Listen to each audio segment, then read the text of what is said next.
నీవు ఆయనను నమ్ముకొనుము, ఆయన నీ కార్యము నెరవేర్చును. కీర్తనలు 37:5. నిన్ను పిలిచినవాడు నీ దేవుడు నమ్మదగినవాడు.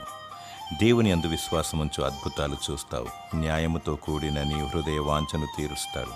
మనుషులు మాట ఇచ్చి మారిపోతారు. దేవుడు తన వాగ్దానాన్ని నీ పట్ల నెరవేర్చువాడు. నేను అనుకున్నది నెరవేరడం లేదని చింతించుచున్నావా? నీ చింత యావత్తు దేవుని మీద వేయి. నీ భారము యెహోవా మీద మోపము. ఏది జరగాలన్న దేవుని అనుమతి లేనిదే జరగదు. దేవుని చిత్తమే నెరవేరును. నీవు పిల్లలను గూర్చి ఇల్లు కట్టాలని, నా వారు రక్షణ పొందలేదని, నేను ఆత్మీయముగా బలహీనముగా ఉన్నానని, నాకు రావాల్సిన డబ్బు రావడం లేదని ఆలోచిస్తున్నావు. ప్రతి కార్యాన్ని దేవుడు తన చిత్తము చొప్పున జరిగిస్తాడు. దేవుని స్తుతించు, ప్రార్థించు, దేవుని వాక్యాన్ని పఠించు.